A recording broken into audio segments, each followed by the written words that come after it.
Hello বন্ধুরা, এসেছি আবার একটা মিনি ব্লগ নিয়ে।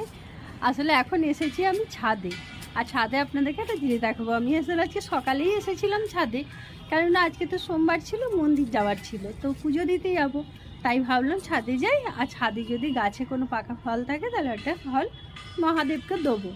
তো ছাদে এসেছি, যথারীতি পাকা ফলও রয়েছে। এই যে আমার ড্রাগন গাছেই দেখুন না, ফলে ভর্তি।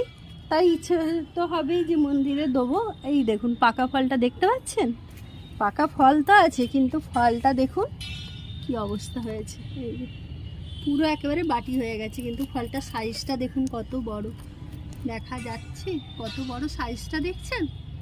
আর এই দেখুন ভেতরটার অবস্থা, পুরো একেবারে বাটি হয়ে গেছে।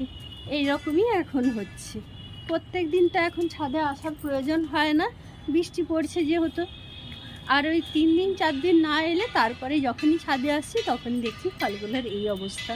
আসলে এই 4-5 দিন আগেও এসেছিলাম, তখনও 2-3 দিন পরপর টানে বৃষ্টি হয়েছে বলে ছাদে আসিনি।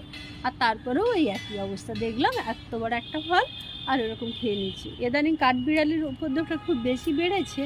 আবার একটা বড় ইঁদুরও আছে, বেশ এত বড়, মানে 2 হাতে দেখালে ভালো হতো, এত বড় একটা রয়েছে। এবারে বুঝতে পারছি না কোনটা থেকে হচ্ছে, মানে ইঁদুরে খাচ্ছে না কাঠবিড়ালিতে খাচ্ছে, যাই হোক সেটা তো আর খাওয়া যায় না। আমার এই ফেসবুকে দেখে সবাই অনেকেই ইয়ে করে, যে কমেন্ট করে যে একা একাই খাচ্ছিস, বা পরিচিতরাও বলে দিস না, একাই খাস। আসলে একটাও নিজেরা খেতে পায় না, মানে যখন হয় 2-1টা করেই তো হয়, একসাথে তো অনেকগুলো পাকে না।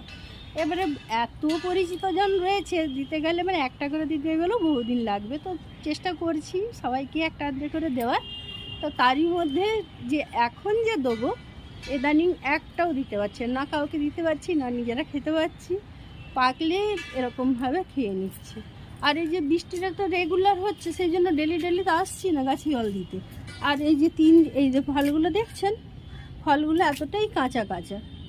এই ফলগুলো 2-3 দিন না এলেই ফলগুলো পেকে যাচ্ছে, তারই মাঝে আর এরকম খেয়ে নিচ্ছে। বুঝবো কী করে বলুন, এতটা কাঁচা ফল কদিনে পেকে যাবে? কি করা যাবে, কিছু করার নেই। আর ওইটা তুলবো না, যেটা খাচ্ছে পুরোটাই খা, শুধু শুধু তুলে আর নষ্ট করে লাভ নেই, যতটা আছে যে খাচ্ছে পুরোটা খেয়ে নিই। যাই হোক, আবার সকলকে আবারও একবার জানাই শুভ সন্ধে। সবাই ভালো থাকবেন, দেখা হবে আবার পরে। ভালো থাকবেন, বাই।